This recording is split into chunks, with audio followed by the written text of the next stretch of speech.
नमस्कार दोस्तों, डेट है आज की 20 अप्रैल 2022 और स्वागत है आपका एटोएल डिस्कशन में। देखो, हिंदू में ज़्यादा अच्छे आर्टिकल्स हैं नहीं। एक आर्टिकल है, आपने देखा होगा कि पिछले एक हफ्ते में हमारे देश में कम्युनल इंसिडेंट्स काफ़ी देखने को मिले और मध्य प्रदेश में सरकार ने बुलडोज़र का इस्तेमाल करके जहाँ पे वायलेंस हुआ था ना, वहाँ पे कई सारे जो इलीगल इंक्रोचमेंट्स थे उनको गिरा दिया। और दिल्ली में भी जब हम ये डिस्कस कर रहे हैं तो जहांगीरपुरी में काफ़ी न्यूज़ में आ रहा है कि बुलडोजर से इलीगल जो इंक्रोचमेंट्स हैं वो गिराए जा रहे हैं।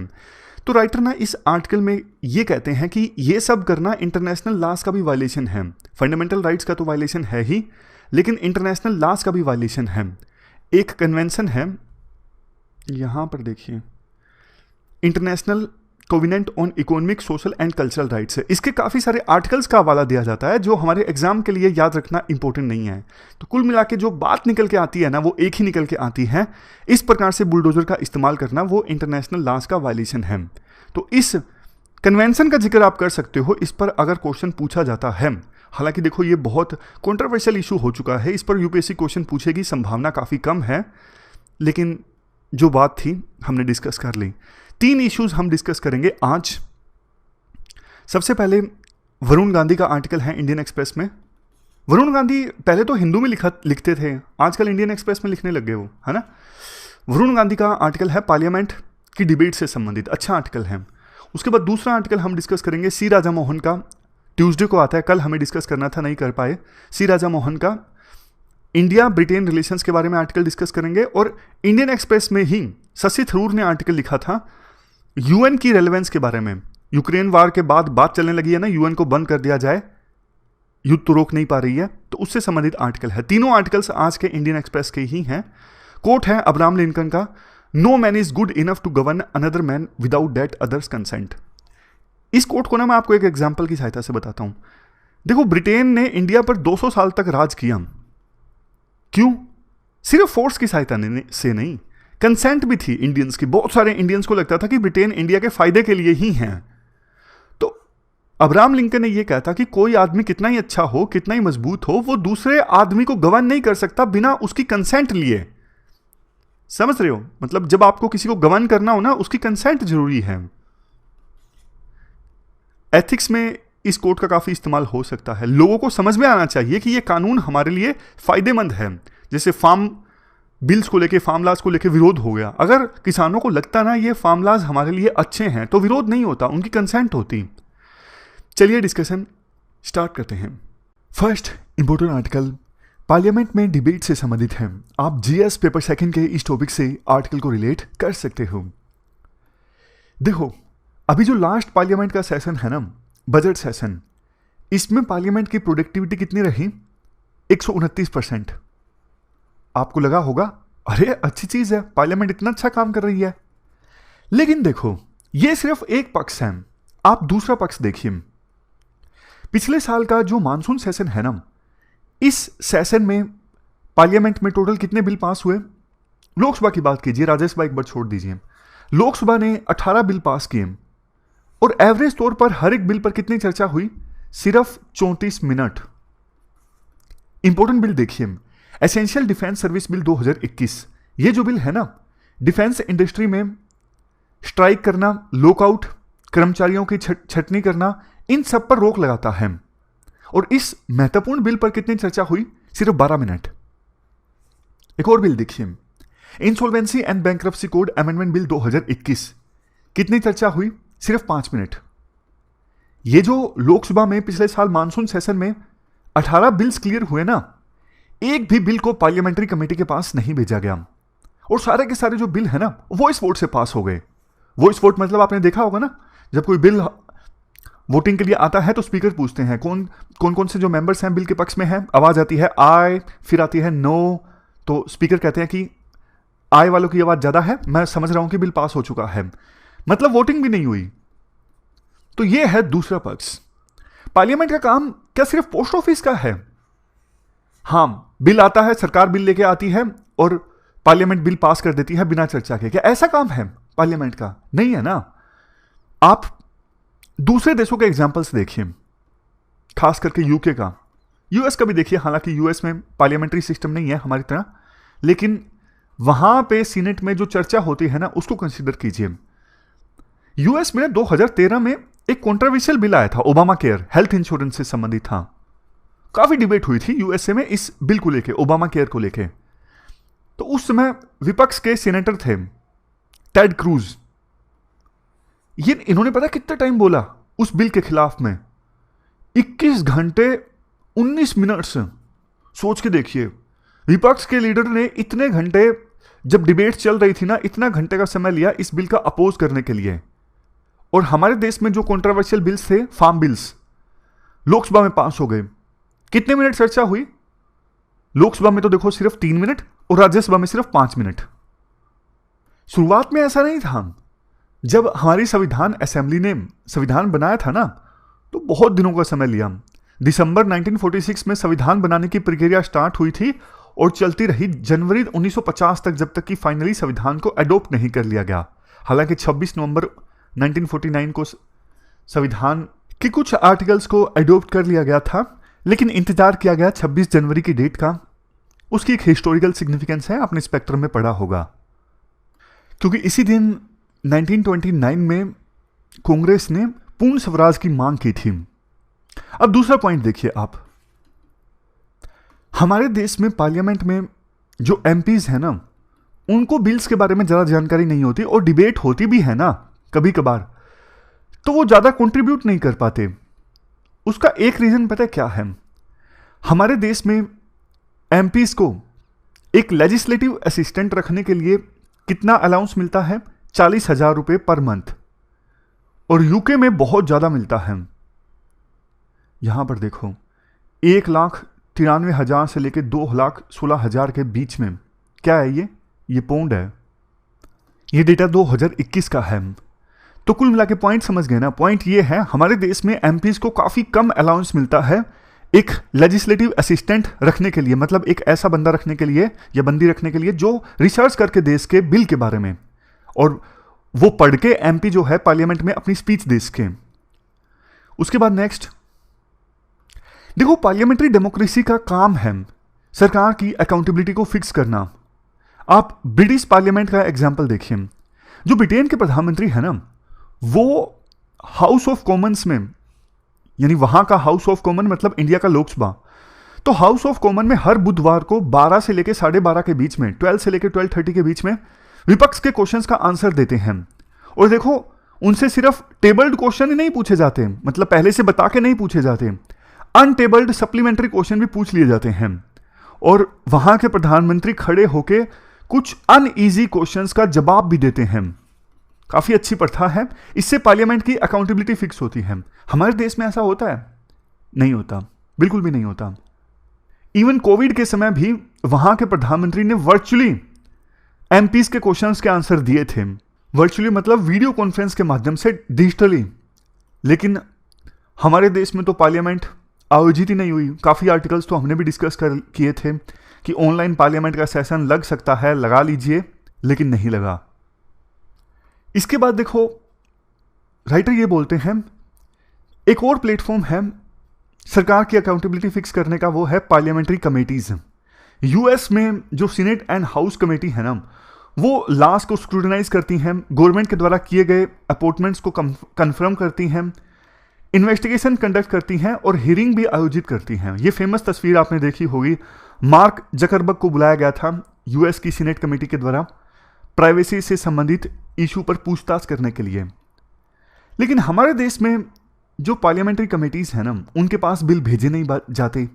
शुरुआत में ही हमने आर्टिकल में डिस्कस किया, पिछले साल मानसून सेशन में लोकसभा ने 18 बिल्स क्लियर कर दिए और एक भी पार्लियामेंट्री कमेटी के पास नहीं भेजा गया। देखो, कमेटीज के पास बिल भेजे जाते हैं ना, बहुत फायदा होता है, क्योंकि कमेटीज मीडिया की निगाहों में काम नहीं करती ना। वहां पे सभी पॉलिटिकल पार्टीज के जो नुमाइंदे हैं मिलके काम कर लेते हैं। वहां पे लड़ाई नहीं होती जैसा पार्लियामेंट में देखने को मिलता है, क्योंकि हाउस में तो आपको पता है कैमरे इतने ज़्यादा होते हैं, तो बहुत सारे एमपीज ऐसे होते हैं जो जानबूझ के विपक्ष के एमपीज के साथ बात नहीं करते। उनको लगता है कि अच्छा, लोग क्या सोचेंगे। लेकिन जब मीडिया के कैमरे नहीं होते ना, तो फिर वो मिलजुल के अच्छे से काम करते हैं।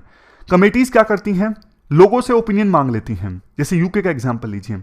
यूके में हाउस ऑफ कॉमन्स में एक पब्लिक रीडिंग मैकेनिज्म रन किया 2013 में, जहां पे लोगों को इजाजत दी गई कि जो भी बिल है उस पर ना आप अपना कमेंट दे सकते हो वेब पोर्टल के माध्यम से। इंडिया में बोलती तो है, मतलब विभिन्न सरकारें बोलती आई हैं कि कोई भी बिल जो है उस पर लोगों की राय ली जाए, लेकिन जल्दबाजी में सरकार के द्वारा बिल्स पास कर दिए जाते हैं, लोगों की राय आमतौर पर नहीं ली जाती है। न्यूजीलैंड में तो ये कंपलसरी है, सभी बिल्स को सिलेक्ट कमेटी के पास भेजना स्क्रूटिनी के लिए। सिलेक्ट कमेटी से बिल आएगा तभी पास होगा।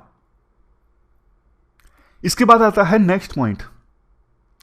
देखो, यूके में ना 2019 से लेकर अभी तक 7 प्राइवेट मेंबर बिल पास हो चुके हैं। कनाडा ने 2019 से लेकर अभी तक 6 प्राइवेट मेंबर बिल पास कर दिए हैं। लेकिन इंडिया में जब से पार्लियामेंट बनी है ना, कुल ही total 14 private member bill pass हुए हैं, जिसमें से 6 तो तभी हो गए थे जब नेहरू सत्ता में थे। कैसे कैसे प्राइवेट मेंबर बिल पास हुए हैं आप देख लीजिए, इंपॉर्टेंस आपको पता लग जाएगी। राजमाता ने एक बिल प्रपोज किया था, women and child institutions licensing act 1956, ये एक्ट बन गया था बाद में। इसमें यह कहा गया था महिलाओं और बच्चों की रिसेप्शन, केयर और प्रोटेक्शन के लिए जो भी इंस्टीट्यूशंस है ना, उनको लाइसेंस लेना जरूरी है, ऐसा प्रोविजन किया गया था इस एक्ट के अंदर। एक और एग्जाम्पल देखिए, code of criminal procedure amendment bill 1953, ये इंट्रोड्यूस किया गया था रघुनाथ सिंह के द्वारा। इसमें कहा गया था कि हाई कोर्ट्स के पास पावर होनी चाहिए लोअर कोर्ट्स के द्वारा पास किए गए ऑर्डर को सस्पेंड करने की और उस पर स्टे लगाने की। तो ऐसे ऐसे अच्छे अच्छे प्राइवेट मेंबर बिल पास हुए हैं, लेकिन प्राइवेट मेंबर बिल इंट्रोड्यूस होते हैं तो सरकार उनको सीरियसली लेती नहीं है। सरकार को लगता है कि हमारी बेइज्जती हो जाएगी कि हम बिल नहीं ला सकें, कोई प्राइवेट मेंबर लेके आ गया, तो इसलिए सरकार इग्नोर कर देती है प्राइवेट मेंबर बिल्स को। उनको लगता है कि क्रेडिट जो है, आमतौर पे प्राइवेट मेंबर बिल ना अपोजिशन के एमपीज के द्वारा ज्यादा प्रपोज किए जाते हैं, तो सरकार को लगता है बेइज्जती हो जाएगी हमारी, क्रेडिट उनको मिल जाएगा, हमको नहीं मिलेगा, इसलिए प्राइवेट मेंबर बिल्स पास होते नहीं हैं आसानी से। नेक्स्ट पॉइंट है एमपी लाइट स्कीम का। वैसे तो देखो, एमपी लाइट स्कीम के ऊपर भी क्वेश्चन उठते हैं, यूपीएससी ने बार बार प्री में, मेंस में इस पर क्वेश्चन पूछे हैं। सबसे इंपॉर्टेंट जो आर्गुमेंट दिया जाता है, ये सेपरेशन ऑफ पावर्स के अगेंस्ट है। एमपीज का काम है कानून बनाना, ना कि डेवलपमेंट के काम करवाना।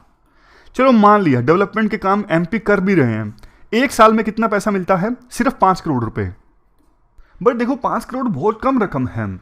आप मान के चलो कि हमारे देश में टोटल गांव है 6,38,000, तो एवरेज के तौर पर हर एक पार्लियामेंट्री कंस्टिट्यूएंसी में कितने गांव आएंगे? 1000। और 5 करोड़ रुपए को आप डिवाइड कीजिए हर एक गांव में। राइटर ने कैलकुलेशन करके रखी है, गलत हो तो मुझे मत कहना। तो राइटर कहते हैं हर एक गांव को पैसे मिलेंगे 15,000 रुपए। और 15,000 में क्या होता है, एक गांव में ना 3 मीटर की कंक्रीट रोड बनेगी मुश्किल से। तो 5 करोड़ रुपए बहुत कम है, और उसमें भी सरकार ने बचा लिया। कोरोना काल में जो एमपी लाइट स्कीम थी इसे सस्पेंड कर दिया सरकार ने, 6,320 करोड़ रुपए बचा लिए एमपी लाइट स्कीम को सस्पेंड करके। फिलीपींस में प्रायोरिटी डेवलपमेंट असिस्टेंट फंड है, वो सीनेटर्स को इजाजत देता है छोटे छोटे स्केल के इंफ्रास्ट्रक्चर एंड कम्युनिटी प्रोजेक्ट्स पर खर्च करने की। अगर देखो ऐसी स्कीम्स लॉन्च की जाती है ना, तो कॉन्स्टिट्यूएंसी वाइज डेवलपमेंट अच्छी आ सकती है हमारे देश में भी। इसके बाद नेक्स्ट राइटर बोलते हैं anti defection law. Anti defection law के आने के कारण अब एमपीज जो है ना फ्रीली अपना वोट नहीं दे पाते। उनको किसी भी जिस भी पॉलिटिकल पार्टी के वो मेंबर है ना, उसके वीप के हिसाब से वोट देना पड़ता है। जहां पे वो पॉलिटिकल पार्टी बोले, हर एक पॉलिटिकल पार्टी का वीप होता है हाउस में, वो बोल देता है कि हाँ इस बिल के दौरान सबको मौजूद रहना है, बिल के पक्ष में वोट देना है या फिर खिलाफ वोट देना है, तो उस पॉलिटिकल पार्टी के सभी मेंबर्स को उसी हिसाब से एक्ट करना पड़ता है।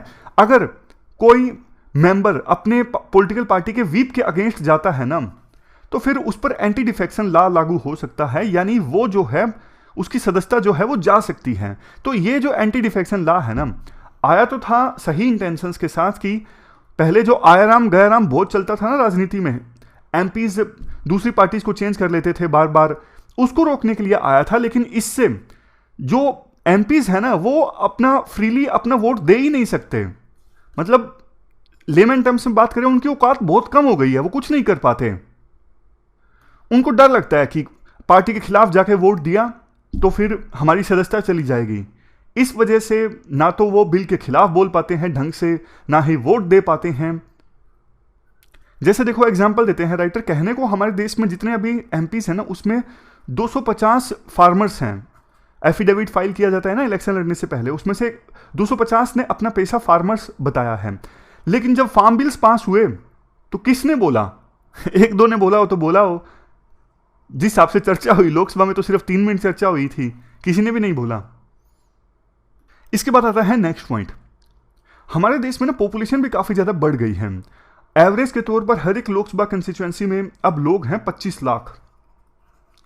तो हर एक लोकसभा एमपी जो है, मतलब सारे के सारे नहीं, ज्यादातर जो लोकसभा के एमपीज हैं ना, वो इतने इतने लोगों को रिप्रेजेंट करते हैं। उतनी तो पॉपुलेशन नहीं है भूटान, इस्टोनिया, स्लोवेनिया, इन जैसे देशों की, बोत्सवाना।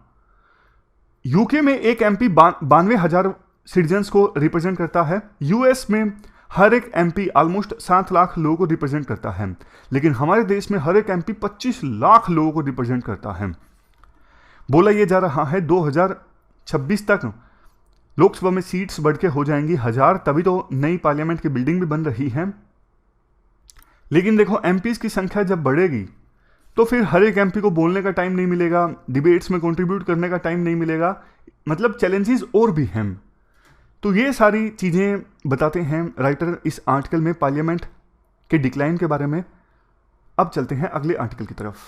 इसके बाद next article India Britain ties से संबंधित है। आप जीएस पेपर सेकंड के इस टॉपिक से आर्टिकल को रिलेट कर सकते हो।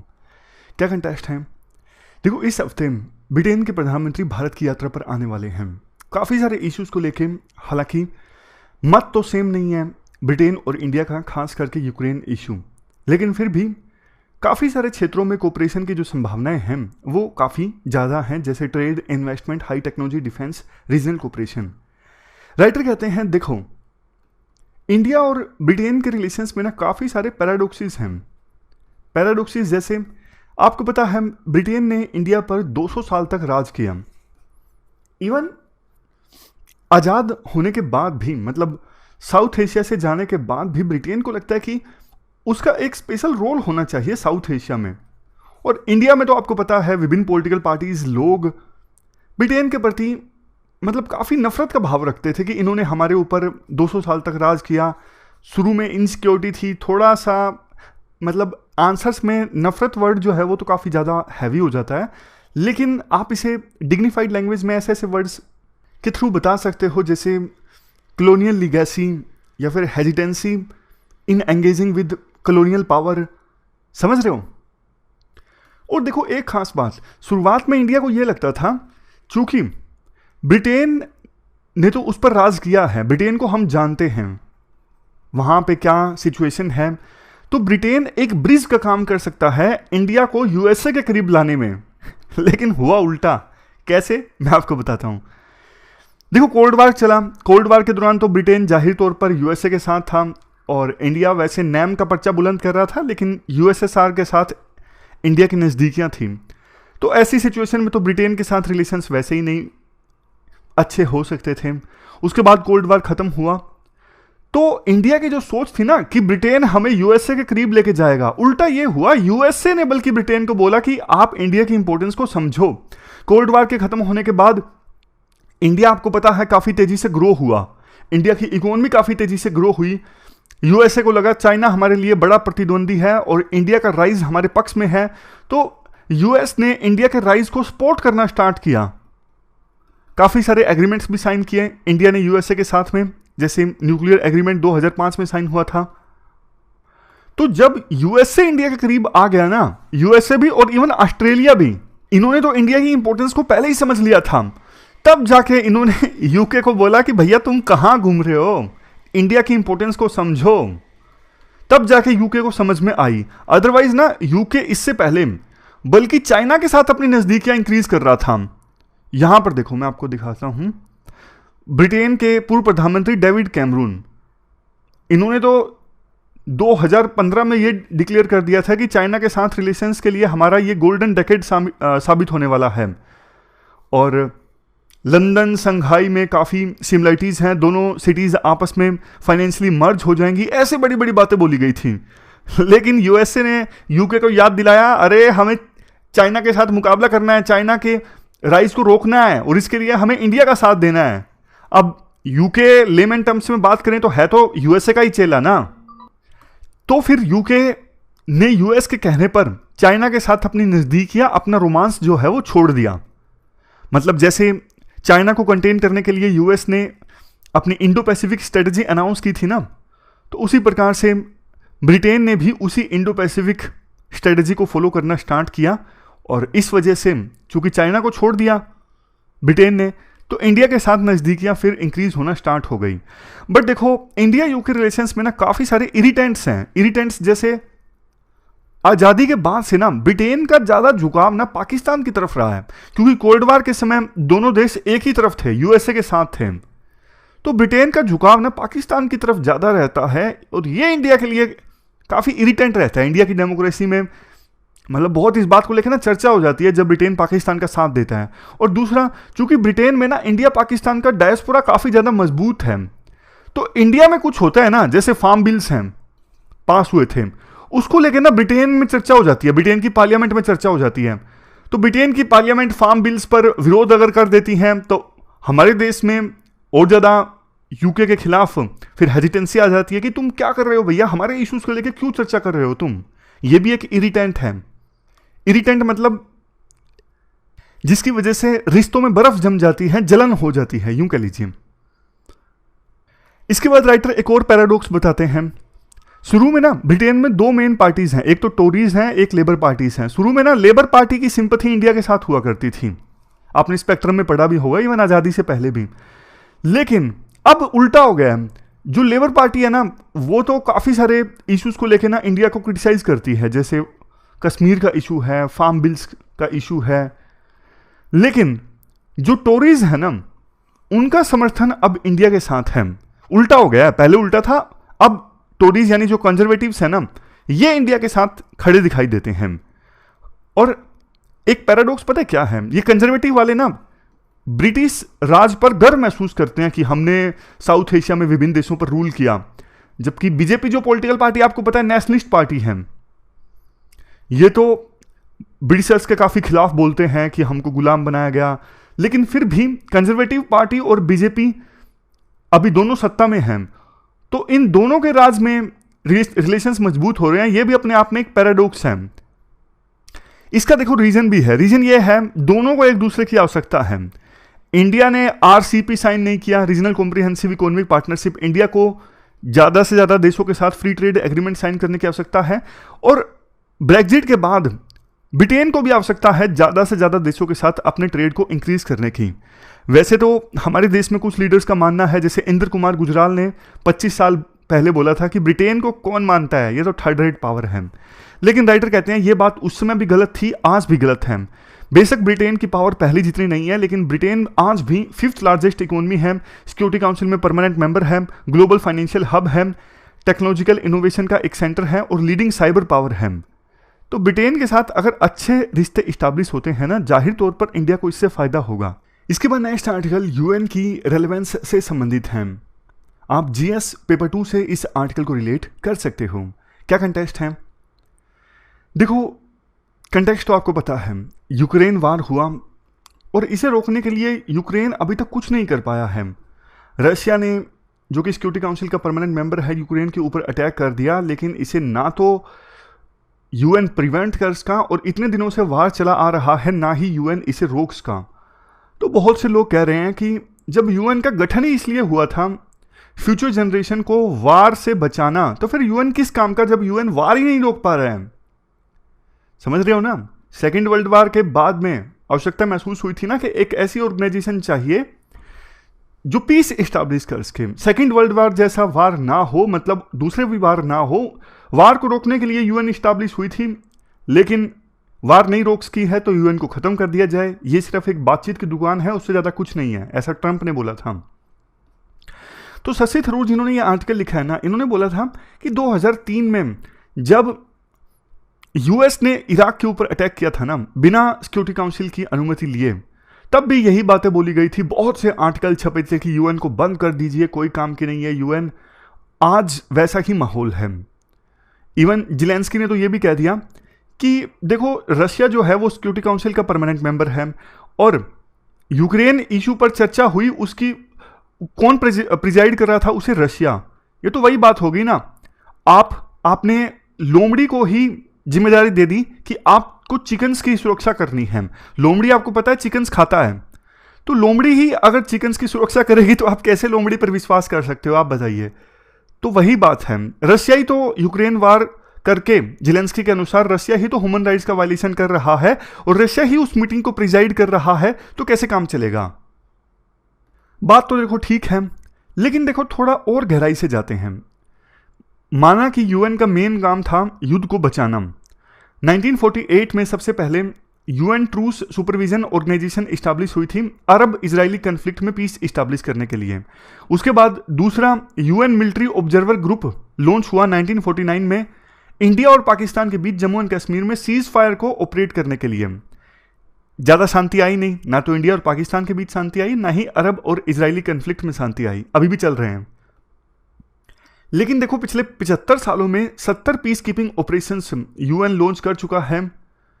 इनमें से कंबोडिया, बाल्कन्स, तिमोर लेस्ते, लिबरिया, इन जैसे देशों में यूएन ने पीस इस्टेब्लिश करने की दिशा में अच्छे कदम उठाए हैं। हालांकि बहुत सारी जगहों पर फेलियर भी हाथ लगी है। रवांडा में 1994 में जिनोसाइड को नहीं रोक सका यूएन, 8 लाख लोग मारे गए थे 3 महीनों के अंदर अंदर। सोमालिया में वायलेंस को नहीं रोक सका। नियरली देखो 120 देशों से 4200 जो पीस कीपर्स हैं ना, वो शहीद हो गए हैं, जिनमें से 160 तो इंडिया के भी थे।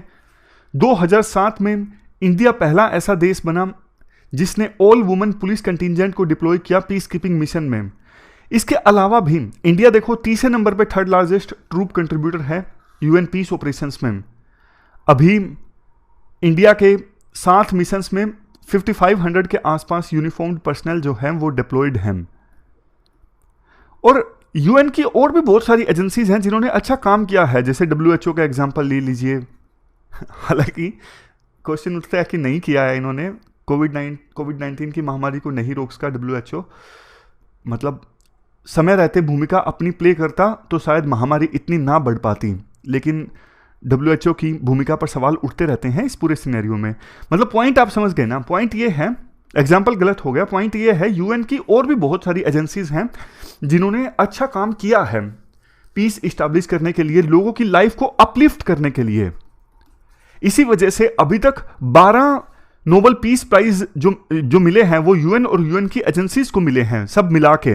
अभी भी देखो यूक्रेन वार के कारण इतने सारे लोग डिस्प्लेस हुए हैं। अब उनको अगर आपको बचाना है, मतलब उनको बचाने का मतलब उनकी लाइफ को सुधारना है, तो भी यूएन की आवश्यकता है। यह बात सही है, रिफॉर्म्स आने चाहिए समय के अनुसार, लेकिन यूएन को खत्म कर दिया जाए ये बात सही नहीं है। आज देखो बहुत सारे चैलेंजेस हैं जिनको कोई एक देश एड्रेस नहीं कर सकता। आवाज खराब होगी सॉरी। कोई एक देश टैकल नहीं कर सकता, जैसे टेररिज्म है, क्लाइमेट चेंज है। विभिन्न देशों को साथ आना ही पड़ेगा इन चैलेंजेस को टैकल करने के लिए। इसलिए यूएन को खत्म करने के बजाय हमें और ज्यादा यूएन की आवश्यकता है। लास्ट में एक फेमस कोट का जिक्र किया जाता है डैग हैमर्सजोल्ड का। ये यूएन के सेकंड सेक्रेटरी जनरल थे। इन्होंने कहा था कि यूएन का निर्माण देखो मानवता को स्वर्ग की तरफ ले जाने के लिए नहीं हुआ था, लेकिन हाँ नरक से ह्यूमैनिटी को बचाने के लिए यूएन का निर्माण हुआ था।